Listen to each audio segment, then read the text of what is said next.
What's going on, everybody? I'm Keith, host of Just Our Thoughts with the Fellas, where 4 to 5 of my brothers give their perspective on national as well as local news. We touch on some trending hot topics as well as culturally relevant news. We also get a chance to dive into some deep core conversations. Check us out live every other Monday at 7 p.m. You can find us on Just Our Thoughts on YouTube live, as well as Just Our Thoughts fan page on Facebook. Also, please don't forget to follow us on IG, JOT with the Fellas.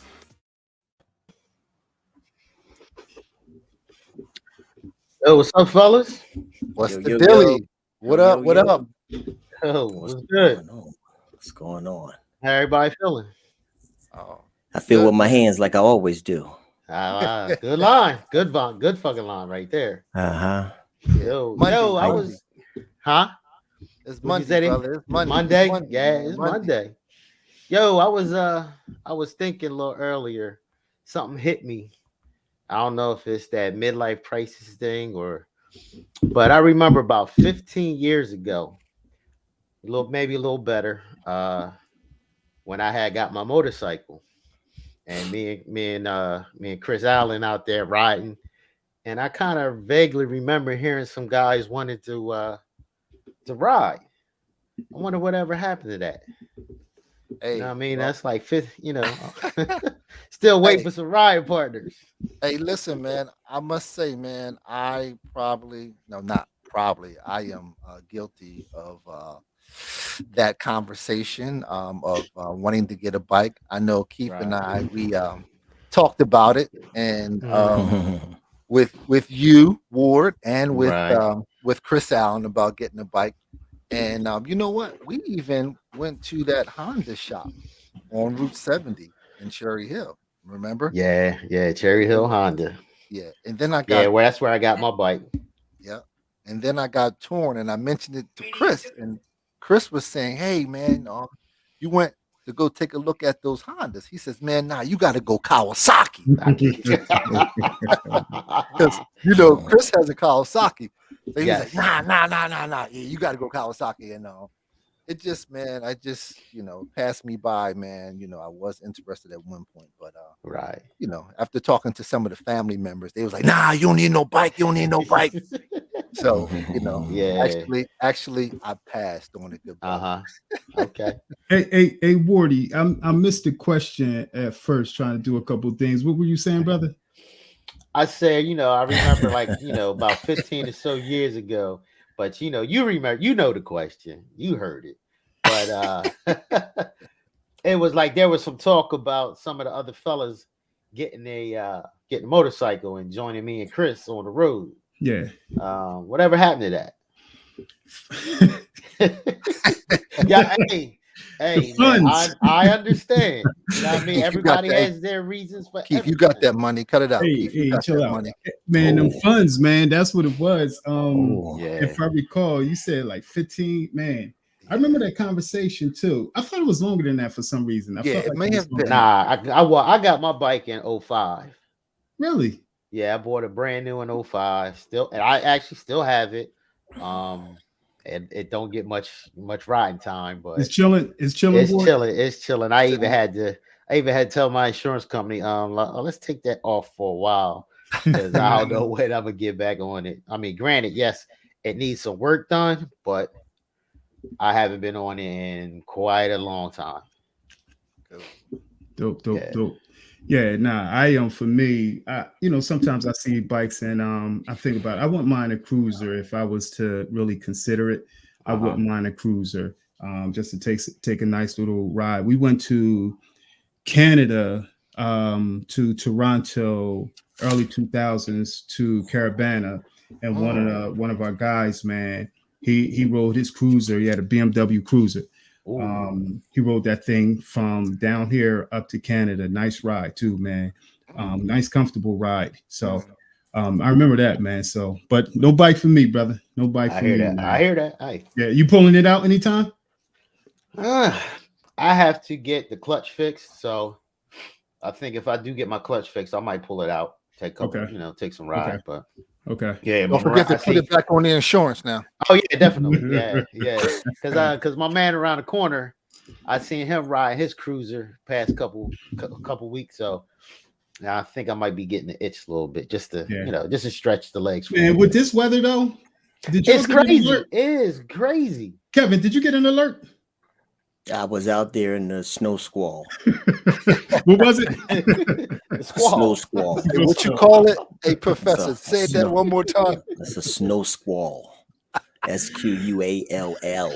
I never heard that a day in my life. You never heard of a snow squall? This is the second time. This is the second time I heard it. Yeah, I never. Wow, heard I mean, I knew it snow squalls when we were in school. Similar to a mini blizzard. Yeah, it's just like it comes real fast. It doesn't do anything, but you know, it's just it looks like a blizzard, doesn't. But shoot, right now on my deck, there's a coating. Yeah, I got a coat on my deck it's too. starting to stick. Yeah, this weather right here, man, is crazy. I you know, it's just going up and down. So I don't know what to expect. I thought I put my winter sweaters up, but I think I might have to take them out for this week.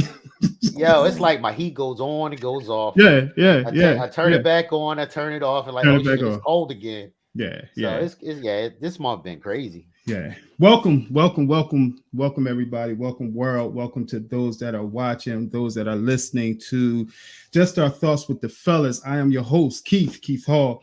And here we discuss national, local news. We go over some trending topics, some culturally relevant news, and we touch on some core conversations. Tonight, we got a dope conversation, a dope show for those that's listening, those that are watching, and those that will be watching in the near future, and those that will be re-listening to our podcast. But we can't go any further. I got the fellas here with me tonight, my brothers here with me tonight. Warty, what's good, Ward? What's up? What's going on, Keith? What's going on? It's good to have you, man. KD. It's good to have you, man. It's always good to see my brothers, man. Every other Monday, if you can share, like, subscribe, download our podcast. We on all streaming services, Amazon Music. We on Apple Podcasts, Spotify, iHeartRadio. So if you miss some of our podcasts, share it with your friends. We had some dope conversations from 4 men now. It's been 4 of us for a year now. So we had some dope conversations. We dive into some deep ones, man, and just pick each other's brains. So tonight, we will continue to do the same. I got my brother E-Dub. What's good, E? Oh, what's up, good brother? Happy to be here tonight, man. Looking forward to a nice, genuine conversation with a lot of energy. Yeah, tonight. Yeah. Yes, sir. And the Savage Spin Doctor. Shakur, man. What's good, Shakur? This guy's this guy is stupid. He's reading Will. He's reading Will. I'm trying to find a chapter called "Keep My Wife's name out your mouth." I'm looking for that chapter. It's not in there. I think man, you know what? It's not in there. That's an unwritten rule, though. I'm looking for it. INF. You don't see it? It's not in there. It's going to be in his second memoir. Oh, man. I like that segue, KD. I love it, man. I love that segue right there. I'm trying to find it, man, because they need to do an addendum. I think it is because they left out the last couple years, too. I know. Someone else that Will could have directed his energy to, but we want to invite everybody out to share this podcast, share this conversation that we having with the fellas, and let's go right into it. Last night at the Oscars, Chris Rock was giving the award away for the best original documentary, and as a 30-year legendary comedian. Again, a 30-year legendary comedian, which he's known at, made a joke about G.I. Jane, and he made this joke about Jada Pinkett. As we all saw, Will walked up and smacked the comedian, turned his back, and Will walked back to a seat. And when he got back to his seat, he said to Chris, "Keep your wife's name out my effing mouth." After he smacked him, this thing was a blown up conversation, social media, sports radio, sports media, regular media on TV and in the news all day. And it was definitely a conversation that we touched on a little bit, fellas, in our chat just a little bit. I saw fellas talking about it last night, and I saw the whole thing this morning, and I thought it was interesting to see different opinions, different viewpoints from people. Was Will wrong? Was he right? And was Chris wrong? And Chris is a comedian, so we gotta get this out. We gotta talk about it. While we on here. What's good, fellas? What y'all got, man? Well, it's what funny did the how 5 fingers say to the face? but it's funny how after it happened, shit, it blew up all on social media. Of course, this is one of the things I always say. It's not but gossip, but we're gonna dive into it anyway. Well, why you say it's gossip? I thought help me with that. Help me with that. I thought gossip was he say, she say. I mean, no, it's anything that people just run their mouth about. It's not really he say, she say. It's just something you run your mouth about. Because, like you just said, even on sports, on Talk Sports, they're talking about it. So it's like when something happened to sports, does it really always get talked about in the normal media, and then vice versa? Like if something, like do they always cross the line? And I think that's a good point that you're making, because, and we could talk about this later. We talk about Brittany Griner. And that's something that doesn't transition into mainstream media, right? But it is talked about on sports. I feel what you're saying. Right. On the grand scheme of things, when you talk about the Oscars, this is the pinnacle of the movie stars, these celebrities, and the celebration and the platform. Our culture slowly backed away from celebrating the Oscars. But this is a major thing when it comes to the media, across all forums. And for the people, I think it's such a conversation when you talk about these two heavyweights with Chris Rock and Will Smith. Right. Yeah, I think it does cross. Now, with that being said, it's kind of like when my brother texted me last night, and when he was talking about it, and I kind of like thought. But when he said it was like, it looked fake. It looked staged because Chris didn't flinch. He just had his hands behind his back the whole time. Now, any brother get walked up on like that, he going ready to throw hands himself. Right. You going to try and protect yourself.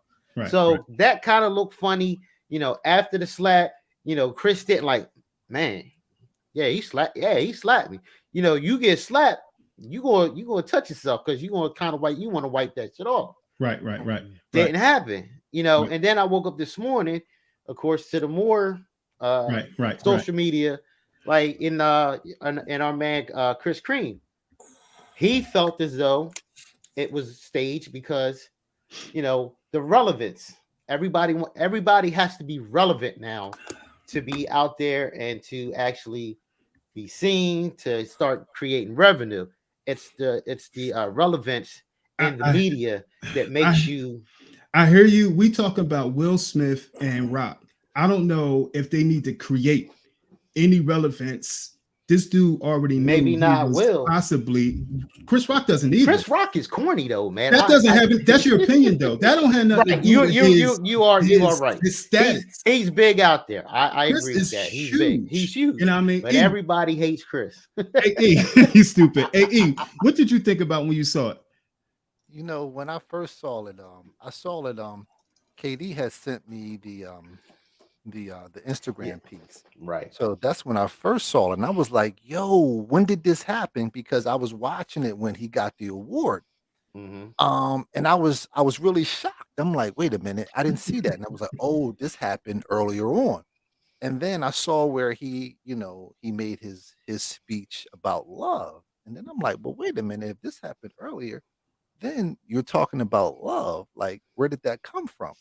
Now, the most interesting thing that I heard today, and there's been a lot of conversation that I've had with people today, and Keith, I think you just said that both of them are huge, both of them are relevant. But one opinion was Will Smith, who, that's my dude. I admired him ever since, Fresh Prince of Bel-Air, him and Jazzy Jeff and all that other good stuff. But somebody said that prior to Will getting back on top, I think that he's always been on top, but he struggled and had some stress because he wasn't as relevant As it used to be. for some time.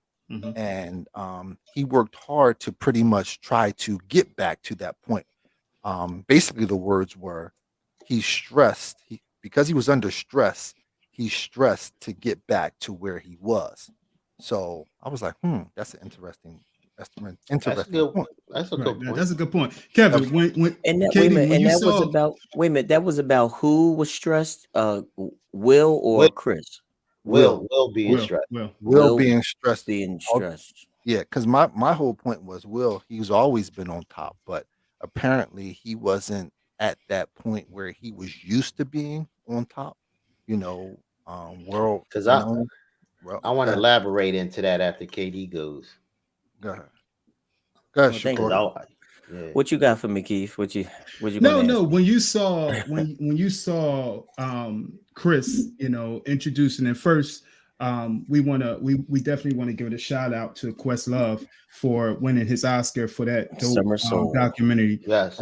It was amazing. I thought it was amazing to see that. I didn't even know it went on until the doc came out.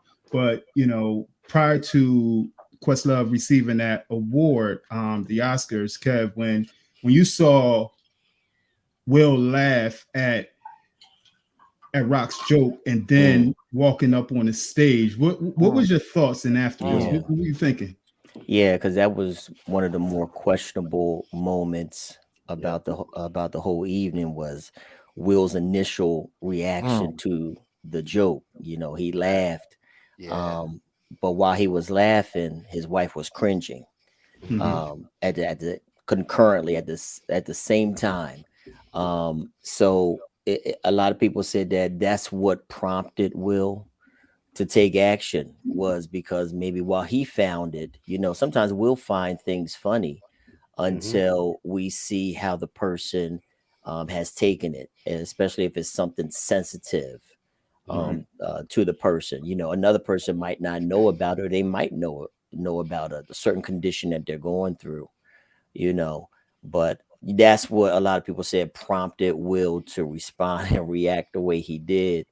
I'm torn, kind of down the middle with Will's actions. On the one hand, I love the fact that he protected a black woman. A lot of times black women, we know black women are the least protected in our society, and to see him come to his wife's defense, it was awesome to see. It was really awesome to confront something that could be vicious towards her, because it is a topic that's sensitive to her. But on the other hand, I'm torn because of the image that it gives for black men. Is this the way that we respond in order to resolve conflict? That's a good point right there. So the message, not that it gives to white America, I could care less what they think about us, but just in-house, what is the message that it gives to young black boys? We see numbers are rising in the urban community, in the black community, where there's murder after murder after murder of our black boys. So this just kind of, to me, perpetuates that stereotype that black men are vicious, black men are violent, black men have no control over their anger. When they get angry, their emotions.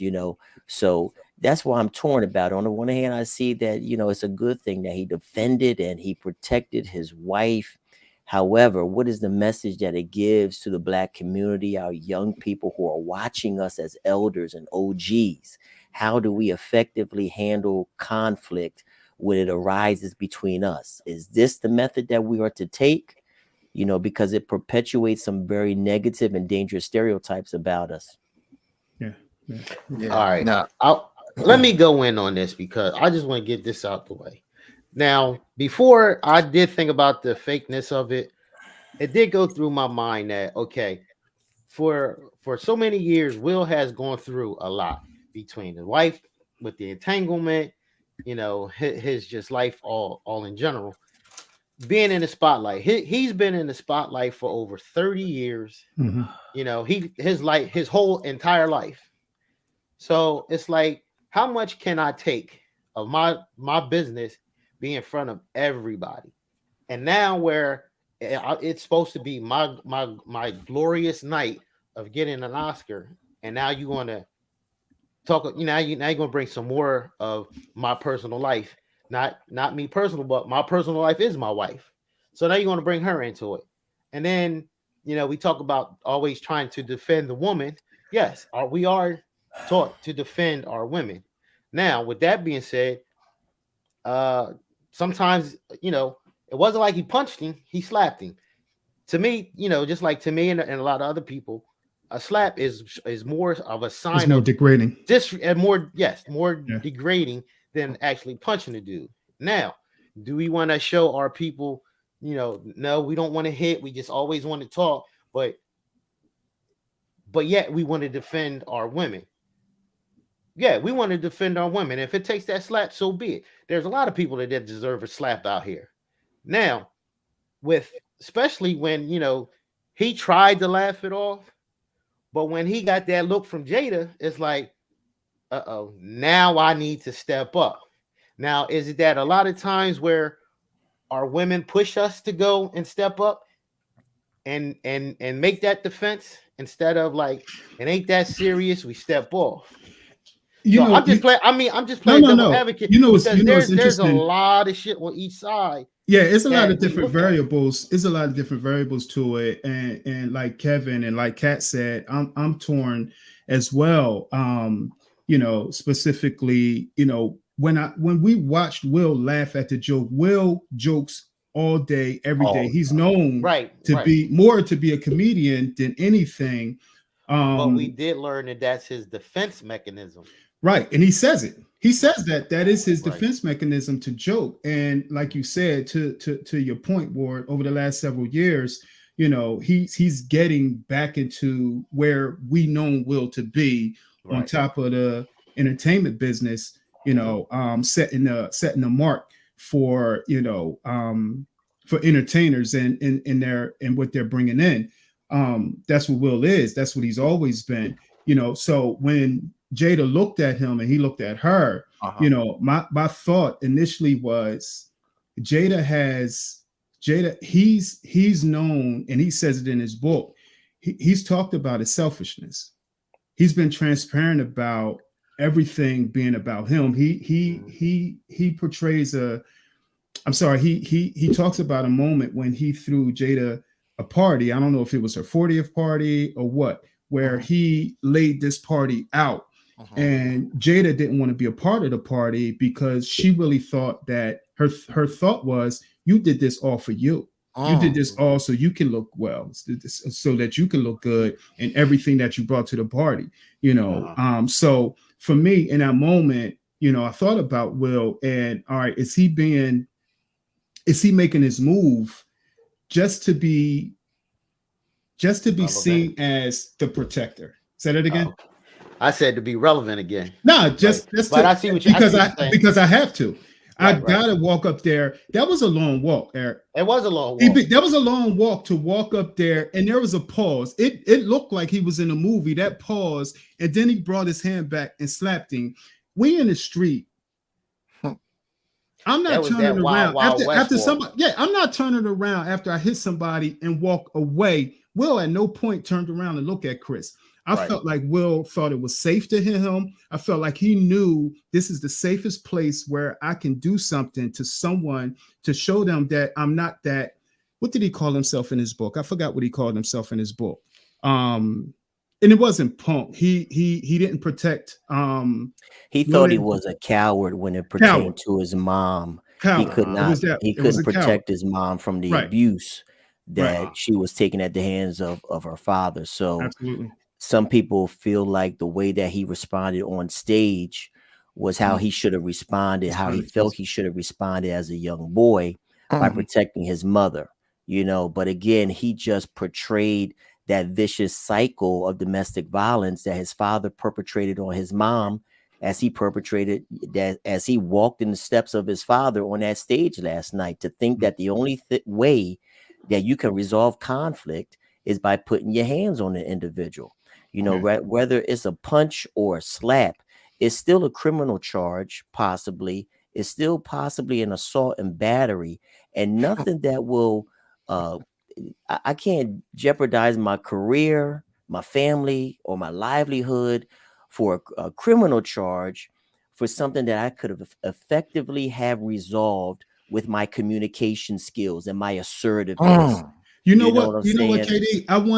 I wonder if people don't have those communication skills to be able to Will has it. effectively. Will has it. I believe he Will does. has it. I believe Will he does. definitely has it, and so does Chris Rock. You know, these are Yes. two guys that go back, got history for decades. Sure. You know what I'm saying? But again, in that moment, you know, again, we all got triggers, and we got to be aware of what our triggers and what our buttons are, and how people can push it. I was telling somebody the other day, he saw something on his phone, and you know, it agitated and irritated him. And I said, you know, you got bigger and better things to do.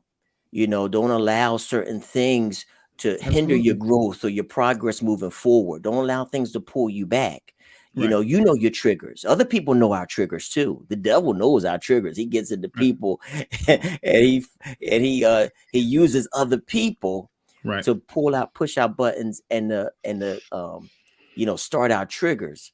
You know, we got to be aware of when that is happening in our life so that we can effectively use the tools to avoid these type of confrontations, which is needless.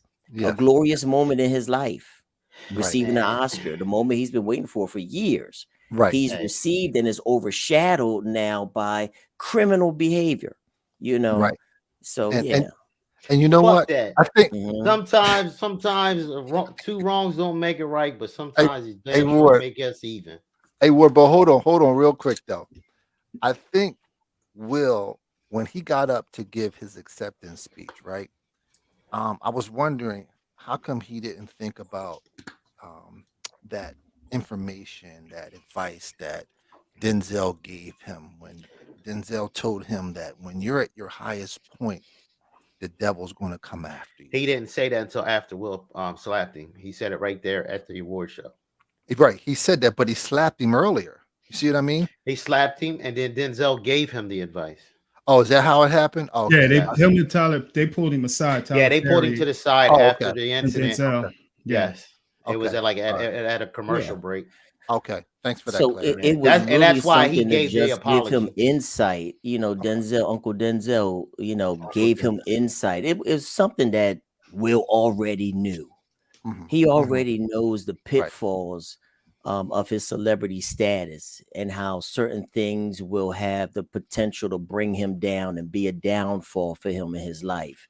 For the most part, he's avoided a lot of these scandals and problematic things that a lot of celebrities, our black athletes, you know, usually go through. He's avoided those things, you know what I'm saying? And he's done a good job by either having his own skills, his own therapy, his own team in place to kind of safeguard and insulate him. But, you know, one moment like this, you know, can really be a stain on a career in a moment that you've been waiting for your whole life. Kat got a good comment down there.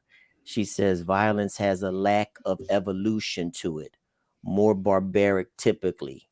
Triggers usually trip the systems we put in place to guard us from more of our more childish reactions. And that's a beautiful piece, because even when you look in scripture, when I was a child, I thought as a child, I acted as a child, but when I became a man, I put away childish things.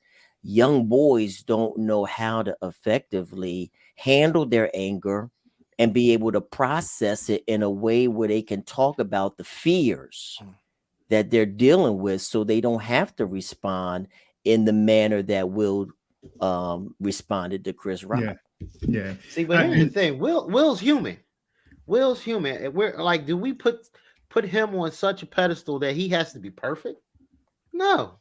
He's not perfect. Neither is the four of us. Neither is anybody out there listening. So it's like, how can you tell that man that he should react in a certain way? You know, I get pissed off at everybody always looking at the reaction instead of the action. Like, are we talking about why the fuck did Chris Rock have to degrade his wife like that? I mean, like, you know, you always talk about, you know, uplifting the community and words of affirmation, but yet we get on stage to where we're supposed to be now in a good light, but yet you want to tear one of your own down. So well, it's like Will's and he's tired of hearing all the dumb shit. I would be too. So for me, like you wait to that moment to be tired of it. Like, I understand breaking points, but points have been breaking for so long, and you wait. That walk was long as hell. I think people underestimate that walk. That was his breaking point. Man. I mean, like, that was. Does your breaking point have to be timed? No, it doesn't have to be. It don't when it happens. It wasn't I don't feel like it was a breaking point. I feel like this is what I thought. I was reading some of the comments. I felt like people, if you love somebody or you love their ways, I feel like you justify people's behavior because that's the way you'll behave. Because if you're sitting in that seat and this happens to you, you're going to justify that behavior. I saw protecting Black women. I saw alopecia comments, defense comments. I saw so many other things to defense. And like you said, Ward, what about Chris Rock? Chris is a over 30-year comedian. This is what he does, and he apologized. I'm not sure. I thought I saw something where he apologized. Yeah. This is what Chris does. Did he? Because Chris is a known comedian. He's not a artist that's going up there to tell jokes. Chris is actually on tour now and is about to go do more touring with Kev Hart. This is what Chris does. Like, and so now does Chris have to change all his jokes to fit the need and to fit the everybody that's in the audience? No, he shouldn't. Nah, I mean, I agree. Any comedian should not change their style for anything. But I mean, there is some type of discretion. If that was a breaking point, if the game was up there, if 50 was up there, well, he would have. How do you know that? How do you know? That's Will Smith is not, because I see all that stuff about 50. Well, he talks about it in his book. Did it. Okay, but you don't know if that had happened right then and there. You don't know if he would have jumped up and said something. Did that. Kim Juliet Butler said that Chris Rock has admitted and apologized his part in this situation too. Yeah, Kim Juliet Butler said that he has definitely apologized. But I think the other thing too is that, you know, we say that, you know, if somebody else was up there, Will have reacted differently. It was a safe place for him. It was a safe place for him to do that. But even for Chris Rock, if it was someone else in the audience, would he have? If it was a white man and his white wife, would he had commented, made a joke about her hair or anything, you know, similar like that? You know, we don't know. You know, maybe he would have, maybe he wouldn't have, because sometimes we know the certain people that we can get away with stuff with. Right. You know what I'm saying? On both ends, we know who we can get away with stuff with.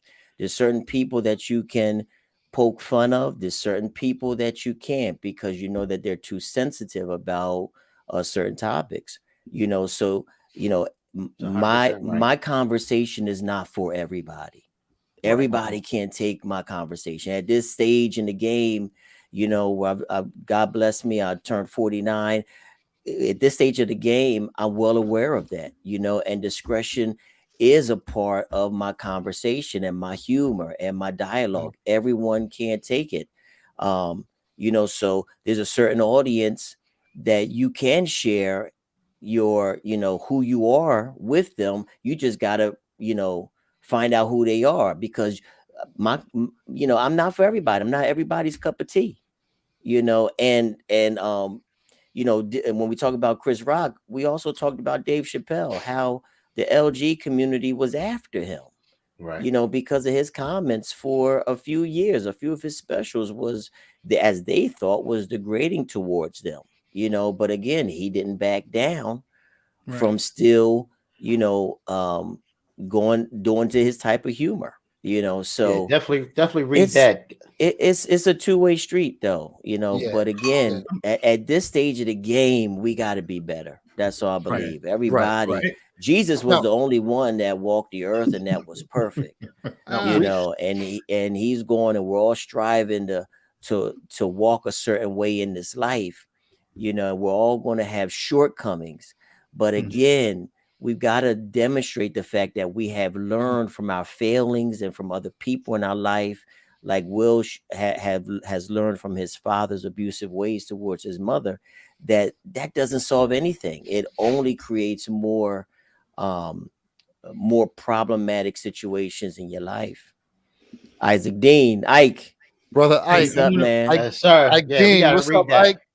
Brother, Hey, like hello, that. fellas. I'm more concerned. Ike says, hello, fellas. Long time, brother and a friend. Hello, fellas. I'm more concerned about why we are not talking about the fact that America is okay with watching black men assault other black men. Yeah. If he had hit a Brought that white up. man, what would Will's consequence be then?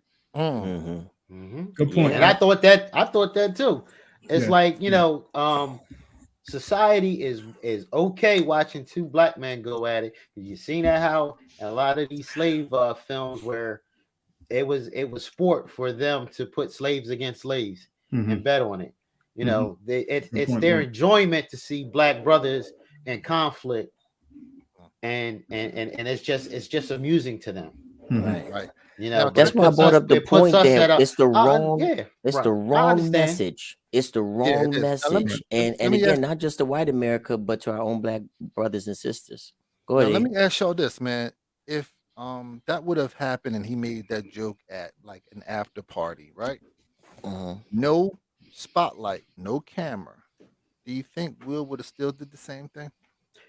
Yeah, but we wouldn't be hearing about it. I don't think he would. I think that he would have laughed. I think he would have laughed it off. And I think if he really got upset at Jada's response, I think he would have went over to him and had a conversation. So you think because it was in the spotlight like that, that's the reason he did it? That's my opinion. I do. The audience is many times. I just think that's just me. I think that has something. Right. So you're right. So if Jada reacted the same way, at a party, nigga, you ain't gonna stand up in my honor. You know, right? That's not what she said, though. That's not what she said. I know that's not what she said. I know that's not what she said, but she gave him that look. You know what I mean? A look's worth 1,000 words. You know, just like they always say, that black woman's look. I think he would have went over to like, yo. I think he would have went over to like, yo, Chris, I didn't appreciate that line. Yo, chill out. All right, so you thought he would have had the lines of communication instead of a slap? I think that he would have had a discussion. I think that because he had millions of people watching. All speculation. Well, yeah, you could be right. The audience. I'm not trying to be facetious or anything. The audience plays a big part in it. The audience plays. The people around also. You know when there's a schoolyard fight. And there's people around, you know, it drives and it fuels it even more. It might not be the main factor, but it's one of the precipitating factors is that when there's people around, you know, you want to put up a good front to show that you're not going to be bullied. You're not going to be pushed around. I mean, like, EB, you going to let that dude call your mama bitch? You want to do something about it? I gotta turn. My son is watching. KD, like when they're in a E. Coleman said, "Go ahead." No, because I think the environment plays a big part. Like when I think somebody said something about the schoolyard, when they put that stick on your shoulder, if nobody's there, that stick don't matter. But if the whole school is outside and that stick is on your shoulder, when you think about it, that movie 3 O'Clock High, he wouldn't have fought that guy outside at 3 o'clock if it wasn't all them people out there. He'd have kept going. 3 o'clock high. You know what I'm saying? He'd have kept going. But that the crowd matters. And you know, Will has been in the limelight. People have talked about the red table talk, where he openly displayed his emotions, his his disappointment of his wife. So he's, people have been saying stuff, and that was his opportunity. Unfortunately, it ended up being robbed to try to make amends for what people may have thought about, you know, him over the past few years. So, you know, what I mean, what, you know, black men should be able to have conversation. You know, should be able to use their words. You know, one of the and again, this is no shot at, you know, women or the female gender, but you know, sometimes people associate, when it's like, you know, two brothers got some things going on, and you know, another brother tries to avoid that person, but you know, talks to others around them, you know, instead of going to the source. My thing is, go to the source of the person. You know, when those other traits, you know, where you're a sidestepping or avoiding the individual, you know, this has probably been brewing between, it could have been brewing between Rock and Will for a minute, you know, and they've been sidestepping each other or just avoiding the For some time. heavy conversation. You know, who knows what it was, but you know, it just seems that at this point in time and stage and the environment that they were there to celebrate his accomplishments, brothers should be able to really have the communication skills necessary to bring an end to it, you know, to bring peace with it, because And they've again, it leaves a nasty taste in our mouth. And then over the last several years, especially Will, man, he's openly displayed that he can have that type of conversation and communication, and really express his feelings and his thoughts, you know, verbalize them. So like with that being said, you know, just what KD said, they should have been there uplifting him. You know, he was there for his shining spotlight. So why aren't we on Chris, you know, real hard to like, yo, you should have never said that.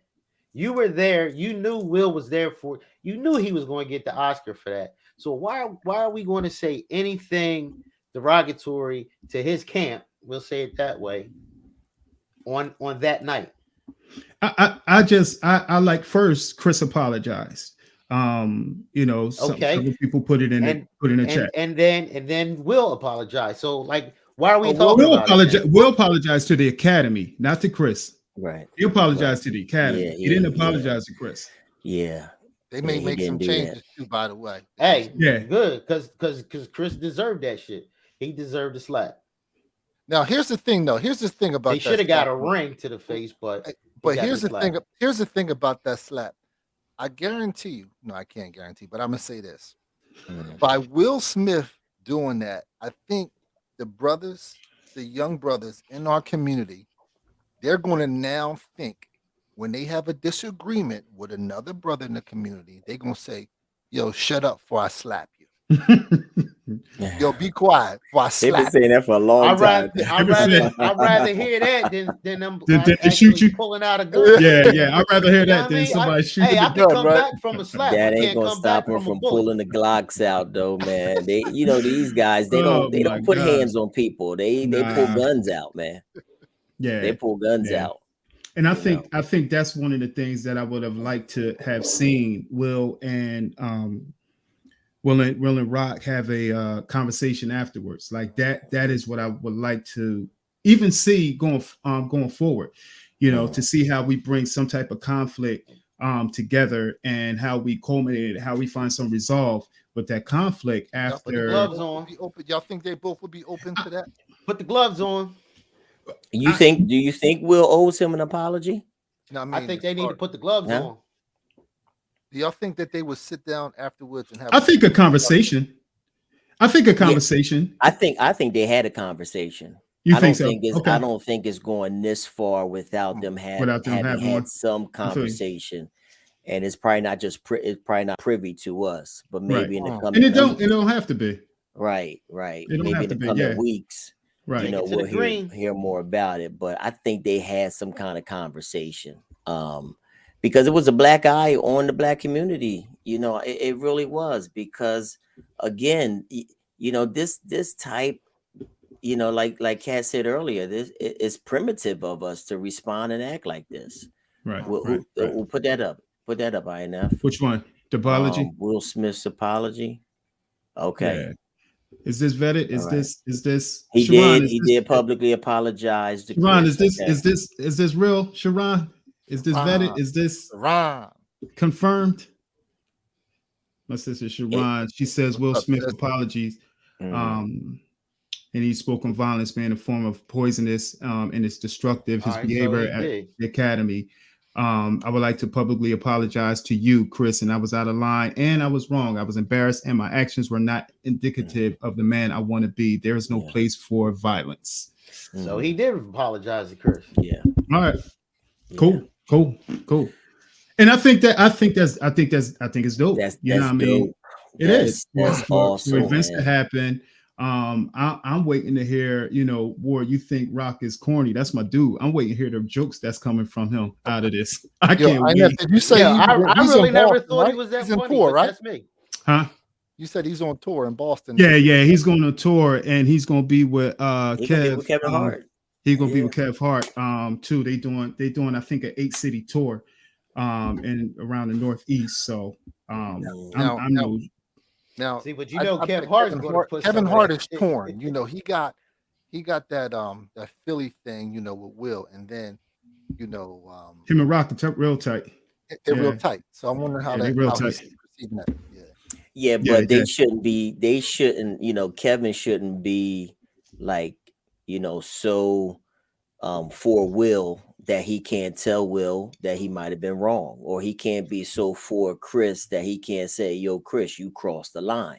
Or he could just stay out of it. You know what I'm saying? I mean, but again, I mean, if y'all really got this tight circle, you got to have people on your team that will let you know when you've done wrong.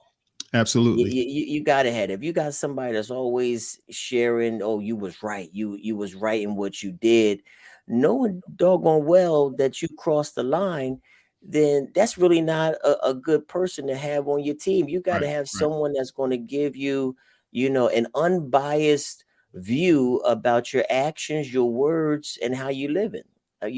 Because I mean, you're not going to have any growth if you can't take the constructive criticism, so if Kevin feels like, Will, what you did was wrong, you should have responded differently, he should take it. And I'm sure maybe Uncle Denzel and Medea might have put something in his ear, bro, I know this was rough for you. I know this was difficult for you, but this is your moment tonight. How you responded was unacceptable. This is your time to really shine and revel in all the hard work that you've put in, So, and I believe he probably focused all that energy into that speech that he had, because I thought it was a heartfelt speech. Yeah, because that's the biggest thing. You got to be accepting of the criticism. Yeah. You know what I mean? Not just, you could have those people in your camp, in your circle. Really, what? I think it really depends on who is coming from, though. I was going to say that you got to trust that person that you giving me this criticism that you have, that you got my back. You could give all the criticism that you want, but I need to know that you got my best interests at heart. I kill Kevin all the time. You know what I mean? I'm and I kill all you the time. too. Come on. It go both ways. I kill you too. I kill you too. Don't you? Listen, the therapist and the professor be digging in each other. All right? Okay. Yeah. So no, I think that's the. But I can receive it. The good thing about it is that I can receive it from the therapist, and the therapist can receive it from the professor, and we can be like, I take that. That's true. That's dope. I didn't see that about myself, but since you brought that out, now I can really see and reflect that I need to change a certain pattern in my life. So why is this so hard to receive? And EB, you alluded to who was coming from. Where it's coming from, but why is it still hard to receive that from somebody that you still trust? Because sometimes I know me, I could be a tad bit, stuck in what I want to do and how I want to do things. Dude, all stubborn. I didn't say stubborn. You said stubborn. No. I'm saying we're all truthfully, we're all stubborn to a point. I mean, come on, man, we're almost 50. there's things we have set in our ways that's going to be so hard to change, even though we know we want to change it. But it really, to me, I think it really depends on the person's delivery. Let's give a quick example. Our boy, Chris Allen. Chris could pull any of us to the side. Yo, come here, man. Come here.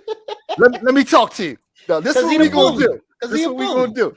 And it will be so well received as opposed to someone else. We might be like, yeah, I hear you. But I think Chris could come to us. You are absolutely right about that. It is the way that you can come across and connect, and the rapport that you develop with a person that makes them be more open to seeing a different side of themselves. It's how well you got rapport. And the other thing is that sometimes, there's only a few people that I want them to see me vulnerable. Right. That's because important. When you're dealing with criticism and when you're dealing with certain patterns in my life that need to change, I can only be accepting of it with somebody that I feel comfortable showing my vulnerability to, being vulnerable with, or showing my flaws to, and, men, we have a tough time being vulnerable and transparent with, either significant others in our relationship or with our trusted fellas at times, but it's how much, it's a person that really you can trust them with your heart. Not everybody can handle my heart. I can't give them my heart. So there's only a few people that I can trust because it's fragile. All of our hearts is very fragile. Right. What I'm saying? That's why I miss my grandfather, because he was somebody that, that would hold me accountable. Right. What I'm saying? That I could really take the chastisement from. Can't nobody chastise me now because I'm grown. Okay. But it's important to have people in your life that you're comfortable enough with, that can show you the ugliness that you might be representing at times, but you got to be able to be vulnerable, feel like you're comfortable enough to be vulnerable with that person. I want to piggyback on what Tracy said about our tone, approach, and delivery. Yes. I totally agree. Now this goes back to what I was saying, how and you and Trey was arguing earlier. No, we weren't arguing, we were discussing, because that's me and Trey. Yes, me and Trey got that. We got that connection. We can do that because I think she really understands me, that, like I was saying, that when we're kind of stuck in our ways, and even though we want to change them, it's kind of hard, because I know sometimes when I say things, it comes kind of harsh, maybe a little bit. I don't want to say condescending, because I try not to be. It does depend on who it is, because if I don't like you, yes, it's coming out condescending. But it's like sometimes people mistake my passion for anger and for brashness. So it's like I know it, but it's kind of hard to get away from it, because just the way I come across. And it's not like all the time. It's not like it's degrading. I'm not trying to always put you down. If it's in a joking way, you really know it, because I always get that laugh at the end. But what I mean? It's. I think when you condescending, though, I think when you condescending, and we all can be condescending, we can be sarcastic. But I think if your intentions is, I need to get this message across, that the message is going to get lost in the tone and it being condescending. And that's what the other person is going to hear. They're not going to hear actually what you said. They're going to hear how you said it. Yeah. And the message just totally gets lost. So I think when we try to be mindful, with our tone, with our approach, and like Trey said, with our delivery, I think that's the most important thing, that, me being sarcastic, me being condescending, it's not as important as my message that I'm trying to get to you, whether I like you or not, because this is the message, and this is how, whatever message it is, how you're going to get here, or how, if I'm telling you, Ward, to take your MF butt up the street, then make a MF and left, forget this street. And if I'm saying all of this sarcastically and in a negative way, you're not going to get to the point where you're trying to get to, because you hearing me cursing, you hearing me saying it in a negative way. But if I tell you, hey, you see this mailbox up there, make that left at the mailbox. When you see the bend, go around that bend. There's a beautiful house on the side. You're going to look for that beautiful house, and I got your ear. And you're going to get to the point where you're trying to get to, and a message gets delivered versus the sarcasm, the nastiness, or the I forget what other word you use. Condescending. You know Condescending. So basically you're saying you're just looking past the message because of the words. But yeah, most people are. But yes, the message. I kind of disagree with that. Even though you know you may be saying in a certain way, you can't just bypass the message. The message is there. You know, you might just feel like, look, I don't like the way you said it. But if you're, you know, so you just stop listening to the message because of a couple words that you don't like. I don't think you stop listening to the message. I think it's on the delivery. I wonder why do we get so caught up in our feelings and our emotions or how we deliver the message versus giving a message? Because I want you to have this message. If I care about you, I want you to have this message, and it's not about me. It's not about what I say in this message. It's not about the content. It's not about the content. It's not about the delivery. It's me handing you this message. It goes right back to Bill Cosby when he gave Dabness the food. I mean, Vanessa, the food on the top of the trash can. On the trash can. Yep. Yeah, it's the delivery. You know what I mean? It's the presentation. You know what I'm saying? She wasn't going to eat that food on top of the trash can because how it was presented. I feel like it's the same way with how we deliver a message. You know, if that message is delivered in a way where I know I feel your heart, I feel what you're saying, I know I got your back.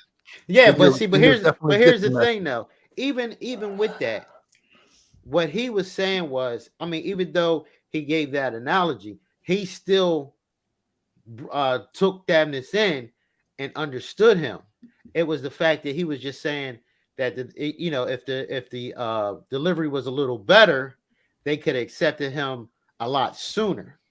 It wasn't about Dabness though. It was about Vanessa. I know it was about Vanessa giving her presentation. Right.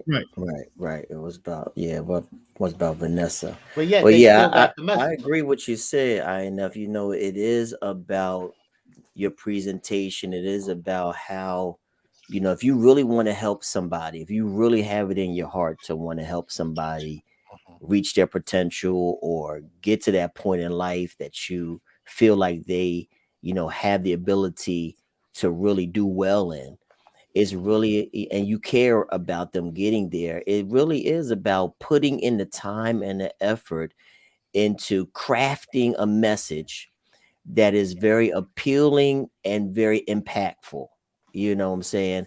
The message can be there in the midst of it, you know, but if I don't pay attention to the delivery and the tone, you know, it's going to get lost in that. You know, it's not even going to reach the individual because it stops in how I try to deliver it and how I try to come across with it. You know, so you know, I think that's but does that is that like across the board for everybody, or like for people that you know how they are? I think for many people, just like using that example of customer service, you know, when you bring my dish to me, you know, it's how you serve it, it's how you talk to me, it's how the food looks.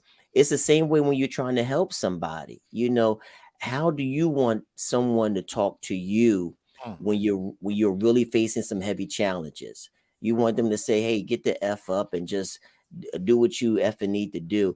You know, I need a little bit more than that, and a little bit more in a more gentler way, you know, to help me really receive what I'm going, you know, kind of receive the message that you have for me.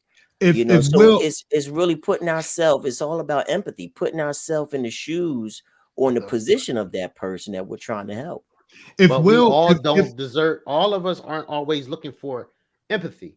Just like, all right, No, Like, no, it's coming not up- that you're Ward, looking for Ward, let empathy. me- No, I'm just Empathy no, is not. I'm just It's saying because of sympathy. myself. You're getting sympathy and empathy confused. let me throw this out there. If Medea and Uncle Denzel pulled Will Smith over and talked to him and was cynical, sarcastic, and was condescending to him, versus giving him an inspirational message in his moment, you know, do you think he would have received that in that moment? I don't think he would have. If they was being sarcastic, if they was, you know, making light of it, he wouldn't have received that, and he wouldn't have been able to, because you're saying he was at his breaking point. He wouldn't have been able to get through that message the way they delivered. See, but here's the thing. I mean, like, everybody's different.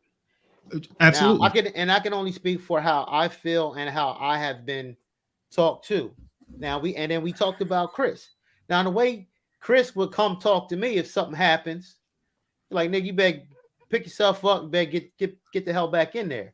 You know what I mean? I received that because that's what I got my life from, dealing with the sports, dealing with my brothers, dealing with dudes on the street. It's like, yo, get your ass up, get back in there. Right, You know, personally, I received that. You know what I mean?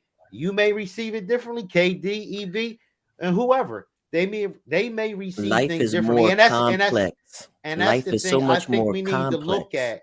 I understand that, but I think we need to look more into the individual instead of a generalization. But No, we need this. We need no. It's not everybody needs to start talking that way, Ward, because we don't always receive each other that Ward, way. So my point is that when we're delivering the message, it's not about you. It's not about how you deliver the message, because the message isn't for you. When Chris or your brother says something to you, they said it in a way that you received it. You got to understand, have a better idea of, not you have to, I'm sorry, I didn't mean to say it that way, but if we have a better idea of the person that we're talking to, right. I can agree with that. That's what I'm saying. If we have a better idea of this is how he received the message, then I'm not getting me caught up into the message. I'm not getting my sarcasm, my condescending ways in the message. This is how I'm delivering it, because this is how he receives it. I think, that's why I always say the gossip, because we're always speculating on how someone else feels, how someone else will receive something. We don't know that. Because if to we me, know the person, we don't. Well, yeah, but here's the thing: you don't know Will, you don't know Rob.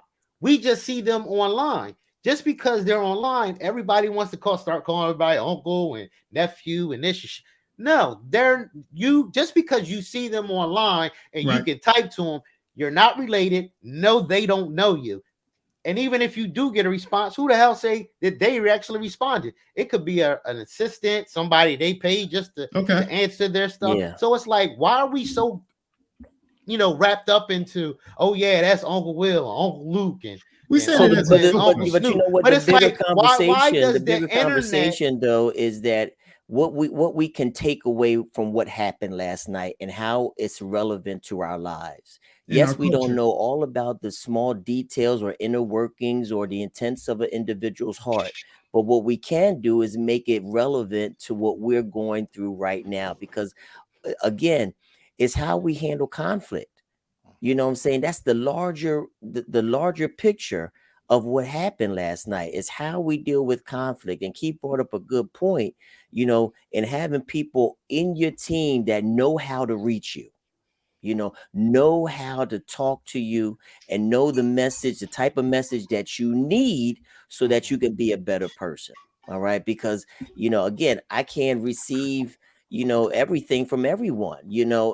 I need it tailor-made for me, and everybody don't, again, we're different. We're unique individuals, you know what I'm saying? And something that Medea and Uncle Denzel said to Will that helped him in that moment. You know what I'm saying? Yes, it's hindsight. Hindsight is 20, what is it? Hindsight is 20/20 or whatever like that. Yeah. You can't go and change the past, but what they did in that moment was helped him to realize the gravity of his actions and how he can use that as a springboard to teach other people, so it's not about us, digging or gossiping or trying to peel back even more layers about those two.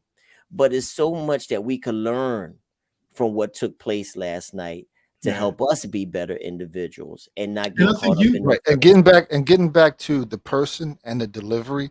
I think that if P. Diddy went up to Will, yo, let me holler at you for a minute. Yo, you got to do this, you got to do that. I don't think that Will would receive it as well as he received it from what you call him, Katie, Uncle Denzel. Well, I mean, I can see that because when you really think about it, yes, those two are more respectable, right? Than Diddy so, is. So that's the point of the person. And he even had Bradley, or the actor Bradley, came to him. Bradley Cooper, I forget his name. Bradley Cooper came to him and had a long conversation with him too. Right after, after Denzel and Tyler did. You know what I'm saying? Yeah.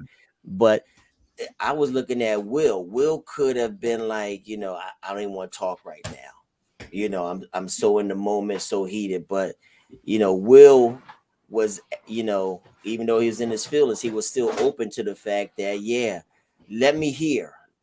I need people to calm me down. I need people to speak some type of something into me right now to help me reflect and move on, because this is my moment, Right.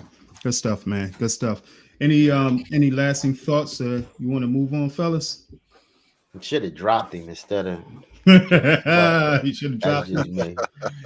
Crazy thing, when he slapped him, Rock just he didn't flinch. He didn't flinch. He didn't flinch. It was like he rolled with it. I mean, just like it did look kind of fake the way he rolled with it and everything. Never like, oh man. Yeah. Hey, fellas, we want to go through a couple more trendings and then wrap this thing up. Yeah. Yeah, let's keep it moving. Black News Channel launched in early 2020. It was been a voice for Black people. It hired over 200 journalists with its inception. BNC is shutting down. Shad Khan, majority stake owner and majority stake holder of the Jacksonville Jaguars, failed to meet payroll and declines to fund it any further. Many of the staff came from a larger established news organization because they believed in the mission of a TV service that provided news and information for a diverse audience. So the Black News Channel, it was crazy because some people were talking about it and they never even heard of the Black News Channel. Right. Today, during some conversation and over the weekend. So on Friday, Black News Channel, it was one of my go-tos. I love listening to BNC early in the morning, prior to getting to work. I would turn that on, during the day, and in the evening, it just catch up what was going on. Some of the news that was going on in our culture. I'm guilty. I've heard about it, but never watched it or never listened to it. Yeah. Now it was dope, man. But I kind of like tune the news out kind of altogether. Yeah. To me, it's like too much going on. Yeah. And even like hearing, but I'm guilty. Yeah. I'm guilty of it too, not following through with Black Channel Network. I loved it, man. Mark Lamont Hill had his own show on there, man. That's your boy, Katie. Yeah, the professor from Temple, man. He was giving it to a lot of guests about. I know he had Rizza Islam on there, but he had a lot of things about the nation at large, local stuff, national news, and a lot of guests on that he would absolutely ether. On Black News, the Black News Channel. I heard that it was owned by a Pakistani. Yeah. And he stopped funding. Khan. Yeah, he stopped funding the station, so people were Jacksonville Jaguars, right? Yes. Yeah. I did see that. I did see that Jacksonville Jaguars owner. Yeah, he refused to continue to fund the payroll. Yeah, that's a shame. Yeah. I wish some of these billionaire Black folk would like pick it up. So we got all these billionaires. Oh man, I forget this other. He put the bid in for Denver Broncos. Was that wasn't Byron Allen? Was that Byron Allen? They shopped it to several other. They shopped it to several other billionaires, and no takers at the moment. And Byron Allen was definitely one of them. He's got a lot of news outlets. Yeah, he does. He has a lot of news outlets. The Weather Channel is Byron Allen. So maybe Byron should pick up BCN then. Yeah, we'll see. They should no takers yet, but I definitely loved and was invested in, what they their platform. So it was dope. Moving on. Anybody got anything else, man? How about Yeah, I just Clarence wanted to Thomas, make. man? Huh? You holla Well, I just Clarence want to Thomas? make real just something real quick. I don't want to go too far into it. It's just about 2 weeks ago they introduced the Crown Act, which was um, it outlawed the discrimination of natural hair in the workplace. Mhm, So something that has been ongoing for us for a long time about mhm. wearing our natural hair on the work in the workplace and people losing their jobs over it. Now we have something on the books to help us out. So they Gotcha. they passed the Crown Act. So now they can't tell us because we got Bantu knots or dreads or anything like that Really? we're Yeah, unemployable. yeah, Yes, I'm down with that. You know what, man? That Crown Act was long overdue, man. big time. The legislation came through, man. So it is now there to protect not only black women, man, but all Yes, women, the men, women, and children, men, to yes, and pretty much children. to make a statement about their feelings about Yeah. expression. And also real quick, I wanted to point out, I'm glad this also came about, man, because you remember at one point they were trying to stop children and kids from playing sports. Did y'all see that? Yes, yes. Like 2 years ago with the kid Larry in Myers. uh in Jersey that um a known referee from even when I wrestled, he made the kid cut his dreads off on the mat or else Mhm. he couldn't wrestle. Right.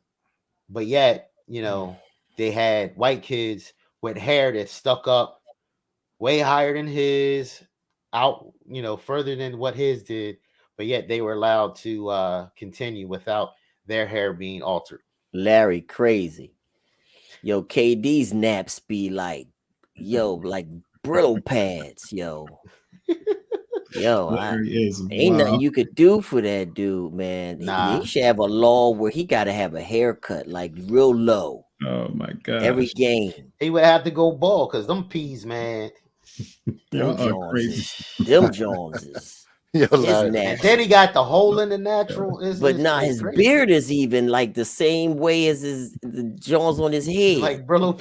like this, like this, Yo, Yo, y'all hey are man, maybe like that's what he that. used to wash his dishes with. Get oh all that stuff out of jeez. I don't there. want to eat at his house if he washing it something with his Oh head. man. Oh man. All right, man. Let's move on. What else we Yo, Yeah. got, I got fellas? another one here. Uh, recently, Jawan Howard and his Michigan Wolverines, they were eliminated by Jay Wright and the Villanova Wildcats. But a couple weeks ago, they had a game against Tennessee, Mhm. and at the end of the game, they beat the Tennessee team, and at the end of the game, one of the Tennessee players began to cry at the loss, and Jawan went and consoled him, Mhm. gave him a hug, gave him some inspirational words, told the young man that he loved him, he's doing a good job, keep on working, keep on pressing. That's what's up. And it was a good sight to see because just not too long ago, Jawan just came back Right, from right. suspension after he did a Will Smith on a coach, so he And a just came John back. Chaney, but go ahead. No, John Chaney wanted to choke John Calipari, man. Uh-huh. So it was a good sight to see that of Jawan taking this young man who was not on his team and giving him some comfort during a loss that he took really the young man took really difficult. So Shaq made some comments about that moment where he said that if he was the coach of that young man, he would have said to him, come on, get a grip, you're on national television. So that was Shaq's comments on the young man's Yeah. emotional display at the loss. And to me, again, it just kind of perpetuates the negative stereotypes about black men that we cannot express our emotions in public, that we cannot cry when we're going through difficult challenges. I mean, Shaq might have meant, he might have meant something else, maybe for that coach to be the one to console him, but how he came across to give the indication that the court was no place to show tears and emotions like that it again is not a good message, in my opinion, to Black boys who struggle with their emotions, their anger, their disappointment.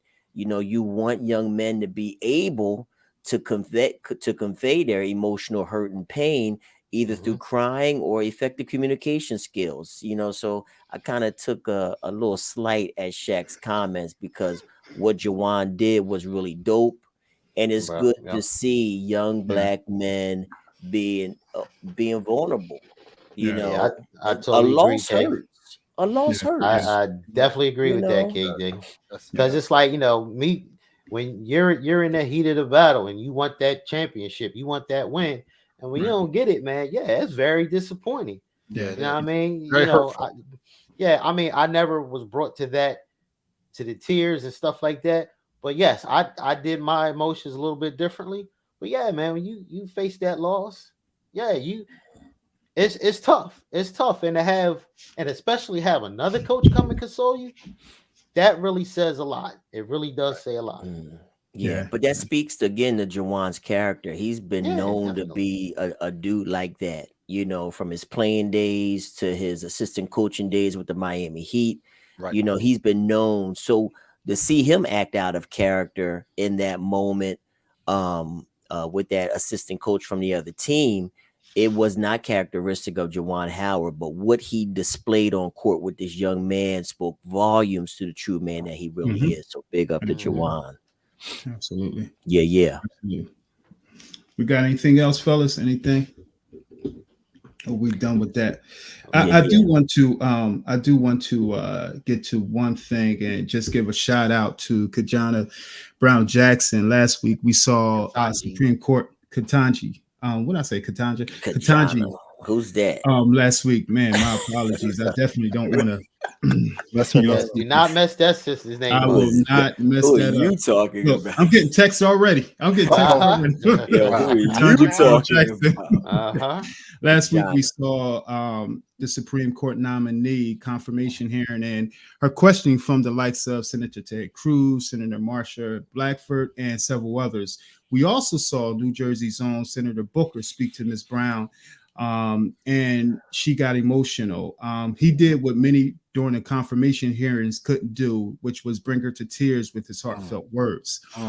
Despite the unbelievably sad line of questioning at times, a takeaway for me was how poised she was, her display of a great with a great level of endurance, her grit, and just her mastery of the law when she was questioned during those times to just be poised, and be able to answer those questions with intellect. I thought that was one of the great takeaways for me. What were some of y'all takeaways? I watched a little bit of it, and only because when I did turn it on, the type of questioning was ridiculous. You know what I mean? And then I had to turn it off because I couldn't, because I'm like, here we go again, trying to discredit someone who is more than qualified, and basically you should just be a shoe-in. Right. And we had to listen to the hours of the stupid questioning. But then I got to see on online some of the comments that her college roommate said about her, that was good. I love what she had to say about her character. Then hearing Cory Booker saying what he said, loved it. And then you had to also hear about some of the questioning that are more popular Republicans questioned her about. And what really hit me was like, what difference does it make how many times she went to church?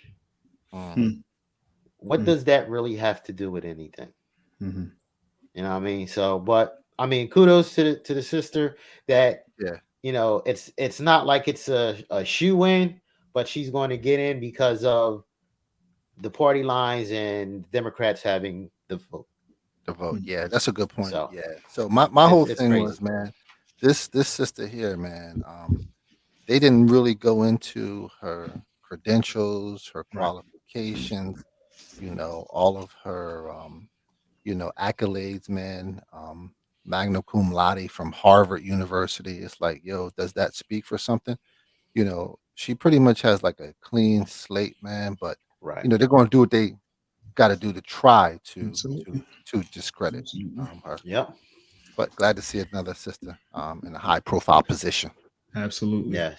But it's sad that in 2022 that we're still saying the first black of anything, to do something. Yeah. To me, that's crazy. But I am glad. Sure. We got the And first well deserved too. And well deserved. Well Well deserved. deserved. I think she's more qualified than anybody on the Well on the deserved. Supreme Professor. Court. Now, Yeah. My fault. okay. I'm going to reserve some of my opinions about some of her stances in the past on a couple issues. But again, I'm happy to see a black woman being considered for the highest court in the land, and I'll keep it right there. I'll keep it right there. Now, Yeah. now before we go into some of our other segments, I just wanted to say this. I'm curious to see what's going to happen with Supreme Court Justice Clarence Thomas. As you know, he's been in a little bit of hot water, or shall I say, his wife is in some hot water for that whole thing, texting back and forth. What's that? Who's Chief this? of Staff Insurrection. Mark Meadows Mark Meadows about that Mhm. whole, overturning January the election. overturn the election. So I'm curious to see what's going to happen with him. Last point I wanted to make about Clarence Thomas is I think he should retire, so that he could allow President Joe Biden to put somebody else in there.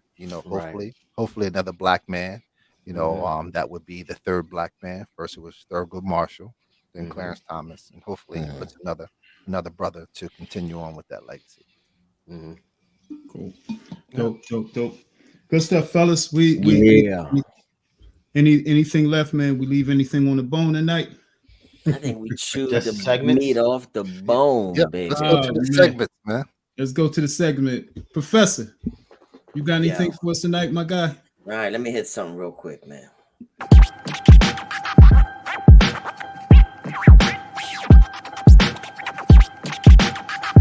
Ask the professor.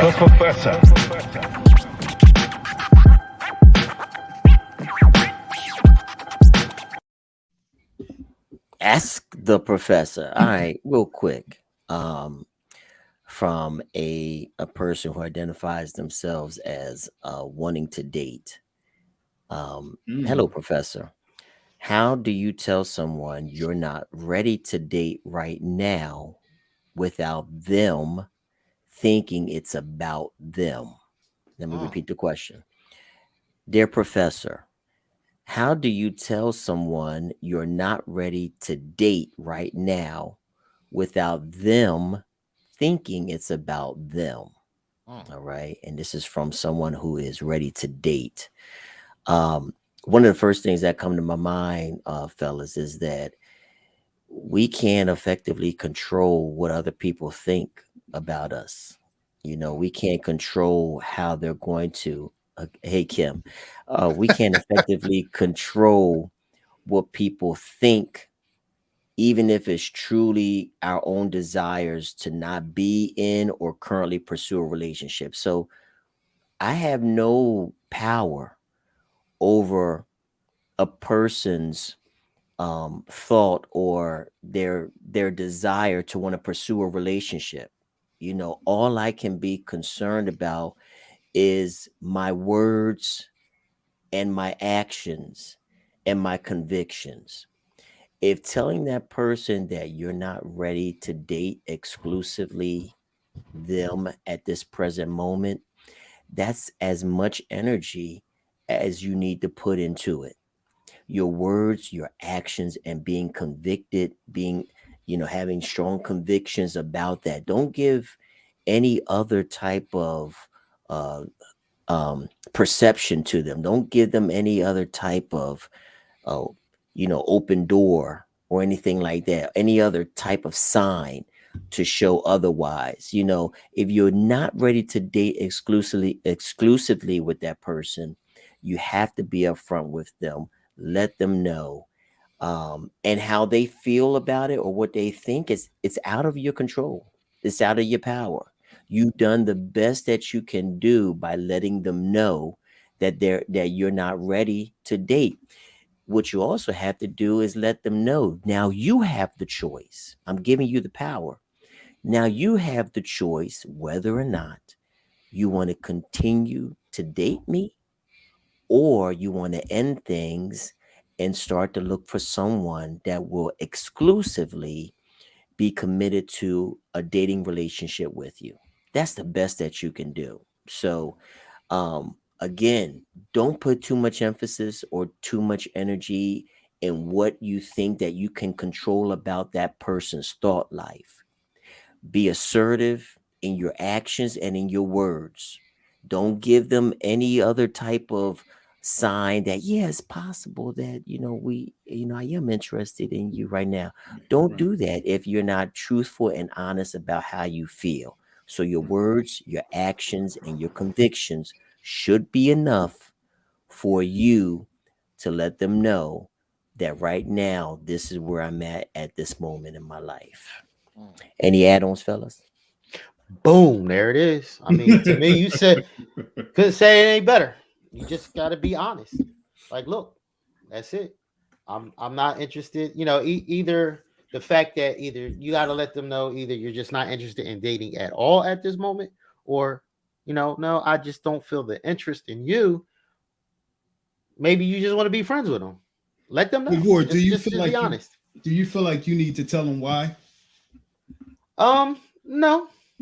Just like if someone's not interested in me, just look, I'm not interested in you in that way. Right. Or I just don't feel attracted to you. I'd rather hear the words than just tell me. Be honest. Right. I can accept that. Yeah. Unless they ask you, because again, if the question is just, do you want to date exclusively? No, right now I'm not pursuing a relationship. Well, can you tell me why right now? And this, unless they want more detail, again, that's your option to give them more detail if you're willing to do so. Yep. But if the question is that, are we going to date exclusively? Again, all you can do is have your actions line up with your words. Right. All right. And again, don't continue to have a person, thinking that you're definitely 100% into them when you're still looking for a buffet somewhere else. Tell me. I like that word. Hibachi. Good stuff, Aiden. Good stuff. Hibachi buffet. A good buffet. E, was you going to add on to something? You good, E? Nah, Kim said, I can't with you, Professor, but love it. Hey, Warty. Kim. Yes, sir. Let's do it, my good brother.